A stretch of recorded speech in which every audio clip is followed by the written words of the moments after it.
Assalamualaikum dan selamat sejahtera kepada Puan Julaila selaku pensyarah matematik, engineering matematik saya.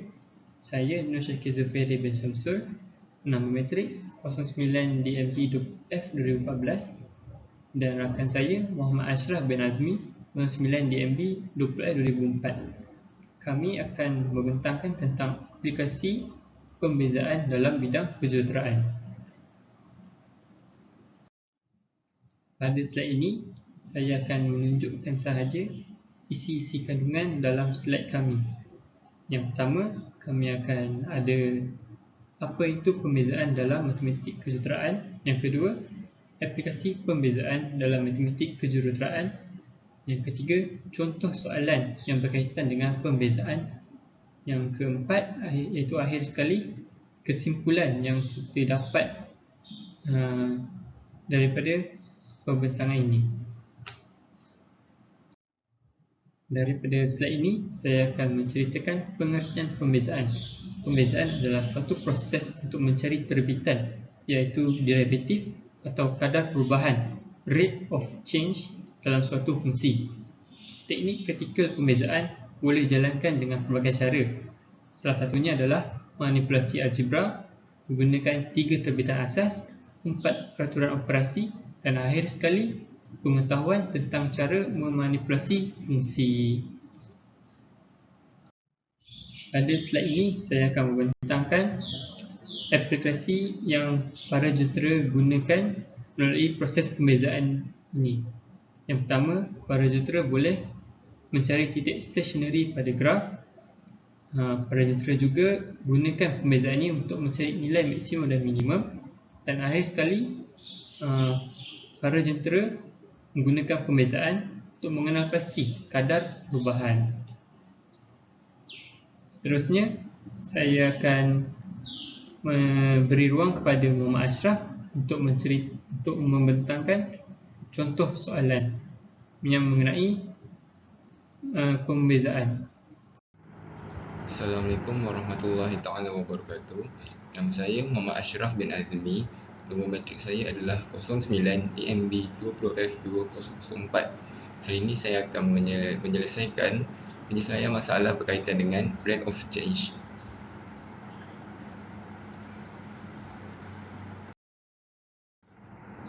Soalannya adalah, pada gambar rajah tersebut, lebar sebuah segi empat tepat bertambah pada kadar 2 cm per second. Panjangnya adalah 5 kali lebarnya. Cari kadar di mana luasnya bertambah apabila lebarnya ialah 5 cm. Okey, di sini menunjukkan gambar rajah sebuah rumah dan di sini menunjukkan segi empat tepat di mana lebarnya adalah 1 dan panjangnya adalah 5 kali lebarnya.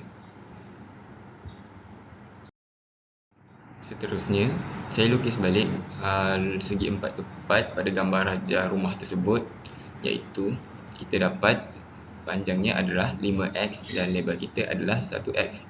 Okey, kita dapat tahu daripada soalan iaitu bahawa dx per dt kita dapat 2 cm per second.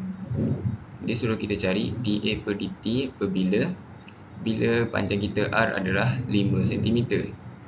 Okey, pertama sekali kita haruslah keluarkan luas segi empat tepat di mana A sama dengan panjang darab lebar. Panjang kita dapat tahu bahawanya 5x dan darab lebar kita dapat tahu iaitu 1x.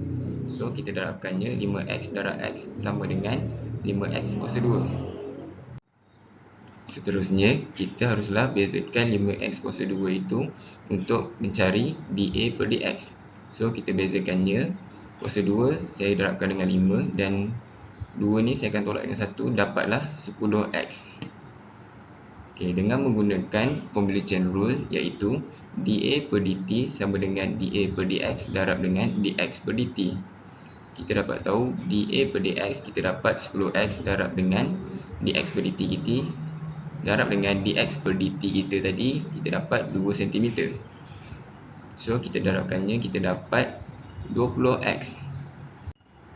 Seterusnya kita gantikan x sama dengan 5 tadi iaitu panjang kita 5 ke dalam 20x.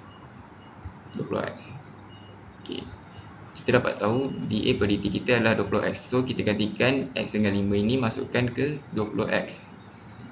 So 20 kita darab dengan 5, kita akan dapat 100 pi cm kuasa 2 per second.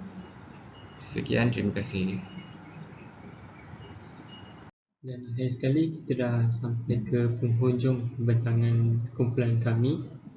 So sekarang saya akan menceritakan tentang kesimpulan yang kita dapat peroleh daripada pembezaan dalam matematik engineering. Yang pertama, kita dapat formula dy per dt sama dengan dy per du darab dengan du per dt. Formula ini sangat pentinglah dalam untuk mengira pembezaan.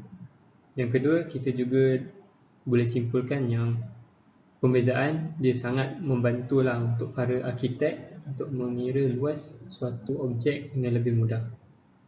Selain itu juga, melalui pembezaan kita kan dapat mengira kadar perubahan. So dengan melalui kadar perubahan kita dapat mengira dapat mengukur jarak dari suatu titik ke titik yang lain. Selain itu juga boleh mengira tinggi suatu objek.